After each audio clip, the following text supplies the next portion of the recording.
आदर्श कर प्रणाली को ठीक उसी तरह काम करना चाहिए जैसे एक मधुमक्खी फूल से रस चूसती है। जब स्वादिष्ट शहद निकाला जा रहा होता है तो फूल को नुकसान नहीं पहुंचाया चाहिए।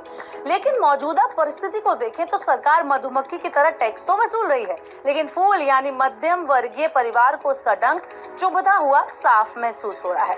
मध्यम वर्ग की बात करें तो आयकर के मामले में ये सबसे ईमानदार करदाता समूह है। नौकरी पेशा होने के चलते रिटर्न फाइल करना इसकी मजबूरी है।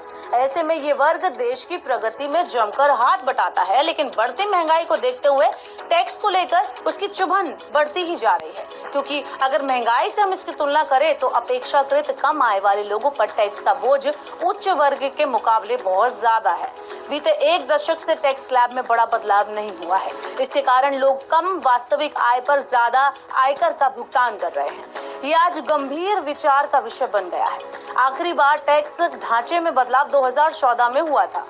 बजट 2014 के अनुसार 5 लाख रुपए से ज्यादा की आय पर 20% और 10 लाख रुपए से ज्यादा की आय पर 30% की आयकर दर लागू थी। पिछले 10 सालों में इसमें कोई बदलाव नहीं आया है। अगर हम औसत महंगाई की दर को 6% मान लें तो 2014 के 5 लाख और 10 लाख रुपए का वास्तविक मूल्य अब घटकर क्रमशः 2.8 लाख और 5.6 लाख हो गया।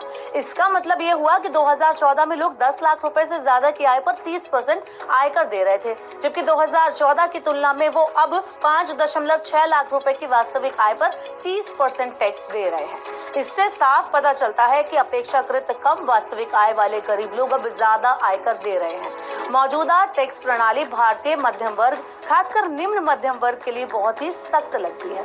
टैक्स और बजट का इतिहास टटोला जाए तो पी चिदम्बरम द्वारा प्रस्तुत 2005-06 के बजट को मध्यम वर्ग के लिए सबसे बेहतरीन माना जाता है। उस बजट में वित्त मंत्री ने टैक्स स्लैब में उल्लेखनीय वृद्धि की थी। इस बजट में 1 से 1.5 लाख रुपए तक की आय पर 10% कर निर्धारित किया गया था। वहीं 1.5 लाख से 2.5 लाख रुपए तक की आय यानी 1.5 से 2.5 लाख रुपए तक की आय पर 20% और 2.5 लाख से ऊपर की आय पर 30% टैक्स लगाया गया था। आइए भारत में टैक्स की तुलना सोने से कर लेते हैं कि सोने की कीमत से क्या उस पर प्रभाव पड़ता है। इससे आपको समझने में ज्यादा आसानी होगी। आरबीआई के आंकड़े बताते हैं कि 2005-2006 में 1 ग्राम सोने की कीमत 690 रुपए थी, तो आप 1 लाख रुपए में 145 ग्राम सोना खरीद सकते थे। अगर आप उसको आज की आय से देखें, याद रखें कि तब आय के उच्च स्तर पर कोई आयकर नहीं था।